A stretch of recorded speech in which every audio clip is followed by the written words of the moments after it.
मित्रांनो, तुमच्यावर जर कोणी कोर्टामध्ये खोटी केस केली तर पहिली भीती काय वाटते? मला कोर्टात काय सिद्ध करावे लागेल? किंवा उलट विचार करा, तुम्ही कोणावर केस केली आणि समोरील व्यक्ती कोर्टासमोर नकार देऊन मोकळा झाला, तर मग कोर्टात पुरावा कोणी द्यायचा? दिवाणी दाव्यामध्ये सर्वात जास्त लोक कोठे अडकतात? तर ते म्हणजे बर्डन ऑफ प्रूफ, म्हणजेच पुरावा देण्याची जबाबदारी आणि कोर्ट वादाचे मुद्दे कसे फ्रेम करते यामध्ये. आजचा हा सविस्तर व्हिडिओ जर तुम्ही शेवटपर्यंत पाहिलात तर कायद्याच्या कलमांसहित हा सर्व गुंता तुम्हाला सोप्या भाषेमध्ये लक्षात येईल. हा व्हिडिओ पाहिल्यानंतर तुम्हाला तुमच्या वकिलांशी बोलताना एकाही शब्दाचा गोंधळ राहणार नाही. त्याचबरोबर तुम्हाला आमच्यातर्फे कायदेविषयक सल्ला घ्यायचा असेल तर स्क्रीनवर दिसत असलेल्या मोबाईल नंबरवर व्हॉट्सॲप मेसेज करून तुम्ही कॉल बुक करू शकता. त्यासाठी नाममात्र सल्ला फी आकारली जाईल. मित्रांनो, व्हिडिओ सुरू करण्या अगोदर एक गोष्ट ही देखील लक्षात घेण्यासारखी आहे की कोर्टामध्ये दिवाणी दावा दाखल झाला की लगेच साक्षीदार बोलावले जात नाहीत. सर्वात अगोदर कोर्ट ठरवते की नेमका वाद कशाचा आहे आणि यालाच कायदेशीर भाषेमध्ये मुद्दे काढणे असे म्हणतात. यासाठी दिवाणी प्रक्रिया संहितेच्या ऑर्डर 14 मध्ये स्पष्ट तरतूद देण्यात आलेली आहे. ऑर्डर 14 रूल 1 नुसार जेव्हा एका पक्षाने केलेला दावा दुसरा पक्ष नाकार तेव्हा न्यायालयामध्ये मुद्दा निर्माण होतो. मग कोर्ट हे मुद्दे कसे ठरवतात? तर यासाठी कोर्टासमोर दोन मुख्य कागदपत्रे असतात. पहिला कागद म्हणजे वादीचा दिवाणी दावा आणि दुसरा म्हणजे वादीच्या दाव्यास प्रतिवादीने दिलेली कैफियत. न्यायाधीश हे दोन्ही कागदपत्रे समोरासमोर ठेवतात. वादीने आपल्या दिवाणी दाव्यामध्ये काय काय मागणी केलेली आहे आणि प्रतिवादीने आपल्या कैफियतीमध्ये त्यातील कोणकोणत्या गोष्टी मान्य केल्या आहेत व कोणकोणत्या अपूर्णपणे नाकारलेल्या आहेत याची एक यादी बनवली जाते. आता मुद्द्यांचे काही मुख्य प्रकार असतात. त्यात पहिला म्हणजे तथ्याचे मुद्दे, जसे की अमुक तारखेला पैशांची देवाणघेवाण झाली होती का, किंवा जमिनीचा ताबा बेकायदेशीर आहे का. दुसरा म्हणजे कायदेशीर मुद्दे, जसे की हा दिवाणी दावा मुदतबाह्य आहे का, किंवा या न्यायालयाला हा दावा चालवण्याचा अधिकार आहे का. आणि तिसरा म्हणजे मिश्र मुद्दे, म्हणजेच मिक्स क्वेश्चन ऑफ फॅक्ट्स आणि लॉ, ज्यामध्ये घटना आणि कायदा हे दोन्ही एकत्र येतात. लक्षात ठेवा, ऑर्डर 14 नुसार जर एखाद्या गोष्टीवर प्रतिवादीने स्पष्ट नकार दिला नाही तर कोर्ट ती गोष्ट मान्य केलेली आहे असे धरून त्यावर मुद्दा फ्रेमच करत नाही.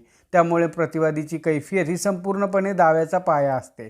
म्हणूनच प्रतिवादीने कैफियत दाखल करताना वादीचे प्रत्येक कथन अगदी स्पष्टपणे आणि कायदेशीर भाषेचा वापर करून नाकारणे आवश्यक असते. अनेक वेळा पक्षकार किंवा वकील मित्रांनो याच टप्प्यावर सर्वात मोठी चूक होते की म्हणणे देताना कैफियतीमध्ये मोघम नकार दिला जातो आणि केस तिथेच कमजोर होते. जर तुम्हाला सुद्धा तुमच्या दिवाणी दाव्यामध्ये असा धोका पत्करायचा नसेल आणि कायदेशीरदृष्ट्या भक्कम आणि एकही मुद्दा न सुटणारी कैफियत आणि म्हणणे तयार करून हवे असेल तर आमच्यातर्फे तुम्ही तयार करून घेऊ शकता.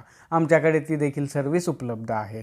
खाली डिस्क्रिप्शनमध्ये दिलेल्या व्हॉट्सॲप नंबरवर किंवा स्क्रीनवर दिसत असलेल्या मोबाईल नंबरवर संपर्क साधून तुम्ही तुमच्या केससाठी कायदेशीरदृष्ट्या अचूक रिटर्न स्टेटमेंट आणि म्हणणे तयार करून घेऊ शकता. कारण लक्षात ठेवा, एकदा का कैफियत कोर्टासमोर दाखल झाली की त्यात नंतर बदल करणे अत्यंत कठीण होऊन जाते. उदाहरणाने समजून घ्यायचे झाले तर समजून चालूयात की रमेश कोर्टामध्ये जातो आणि दिवाणी दावा दाखल करतो की माझे शेत पिढ्यानपिढ्या आमच्या मालकीचे आहे. सुरेशने 6 महिन्यापूर्वी बेकायदेशीरपणे त्यात अतिक्रमण करून ताबा घेतलेला आहे. मला माझी जमीन परत मिळवून द्या. आता या ठिकाणी रमेशने दिवाणी दावा दाखल केला म्हणजे रमेश झाला वादी. सुरेशला कोर्टाचे समज जाते. सुरेश कोर्टामध्ये स्वतःची कैफियत दाखल करतो. सुरेश न्यायाधीशांना सांगतो की साहेब, रमेशचे आरोप पूर्णपणे खोटे आहेत. 15 वर्षांपूर्वी रमेशच्या वडिलांनी 5 लाख रुपये रोख घेऊन ही जमीन मला विकलेली होती. मी कायदेशीररित्या इथे राहत आहे. मग कोर्ट आता इश्यूज म्हणजेच मुद्दे कसे ठरवेल तर न्यायाधीश दोन्ही बाजू वाचून मुद्दे फ्रेम करतात की वादी हे सिद्ध करतो का की तो या जमिनीचा एकमेव कायदेशीर मालक आहे, आणि दुसरा मुद्दा म्हणजे प्रतिवादी हे सिद्ध करतो का की त्याने ही जमीन कायदेशीर व्यवहारातून खरेदी केलेली होती. येथे सुरुवातीला पुरावा कोणाला द्यावा लागेल तर कायद्याचा मुख्य नियम सांगतो की ज्याचा दावा त्यानेच तो सिद्ध करायचा असतो. त्यामुळे सुरुवातीला रमेशलाच कोर्टामध्ये यावे लागेल, साक्षीदार आणावे लागतील, सातबारा उतारा आणि फेरफार दाखवून हे सिद्ध करावे लागेल की जमीन त्याचीच आहे. जर रमेशने स्वतःचा मालकी हक्क प्रामाणिकदृष्ट्या सिद्धच केला नाही तर मात्र सुरेशला एकही पुरावा देण्याची गरज पडणार नाही आणि रमेशचा दिवाणी दावा तेथेच फेटाळला जातो. आता आपण दिवाणी दाव्यामधल्या अशा वळणावर आलो आहोत जेथे अनेक जण फसतात. सामान्यपणे सर्वांना वाटते की पुरावा देण्याची जबाबदारी नेहमी केस करणाऱ्याचीच म्हणजेच वादीची असते, परंतु कायद्याचा हा अर्धवट नियम आहे. दिवाणी प्रक्रियेमध्ये दिवाणी प्रक्रिया संहितेच्या ऑर्डर 8 रूल 6A नुसार प्रतिवादीला मूळ दाव्यातच वादीविरुद्ध स्वतःचा प्रतिदावा म्हणजेच काउंटर क्लेम दाखल करण्याचा पूर्ण अधिकार देण्यात आलेला आहे. कायद्याच्या नजरेमध्ये काउंटर क्लेम हा केवळ वादीच्या दाव्याला दिलेला नकार नसून तो प्रतिवादीने दाखल केलेला स्वतंत्र आणि नवीन दिवाणी दावाच मानला जातो। येथेच भारतीय साक्ष अधिनियम 2023चे कलम 104 आणि कलम 105 की जे जुन्या साक्ष कायद्यामधील कलम 101 आणि 102 असे होते आणि हे अतिशय महत्त्वाची भूमिका बजावतात। कलम 104 असे सांगतो की जो व्यक्ती कोर्टामध्ये जाऊन कायदेशीर दाद मागतो त्याच व्यक्तीने स्वतःची मांडलेली सर्व तथ्ये कोर्टामध्ये सर्व शक्यतांच्या पलीकडे सिद्ध केली पाहिजेत।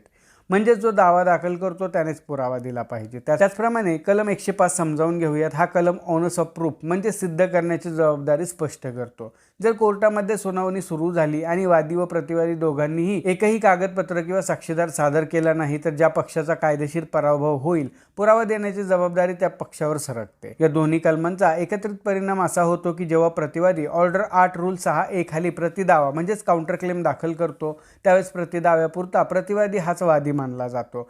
परिणाम असा होतो की भारतीय साक्ष अधिनियम 2023च्या कलम 104 आणि 105 नुसार तो पुरावा सिद्ध करण्याची संपूर्ण जबाबदारी त्यानंतर प्रतिवादीवरच राहते। समजण्यासाठी हे सोपे जावे, कायद्याची भाषा अतिशय किचकट आहे म्हणून आपण एक उदाहरणाच्या माध्यमातून समजावून घेऊयात।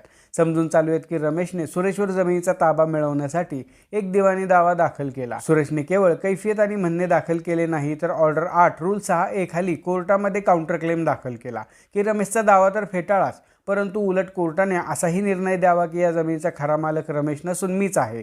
रमेशच्या वडिलांनी 15 वर्षांपूर्वी 5 लाख रुपयांमध्ये ही जमीन मला विकलेली होती। आता या उदाहरणामध्ये पाहिले तर रमेशला त्याचा मूळ दिवाणी दावा स्वतः सिद्ध करावा लागेल, परंतु सुरेशने जो मालकी हक्काचा आणि खरेदीचा प्रतिदावा म्हणजेच काउंटर क्लेम केलेला आहे तो सिद्ध करण्याची संपूर्ण जबाबदारी कलम 104 नुसार आता सुरेशवरच म्हणजेच प्रतिवादीवर राहते। मग या ठिकाणी सुरेशला 5 लाख रुपये रोख दिल्याची पावती, खरेदी खत किंवा प्रत्यक्ष साक्षीदार कोर्टामध्ये आणून स्वतःचा दावा सिद्ध करावा लागेल।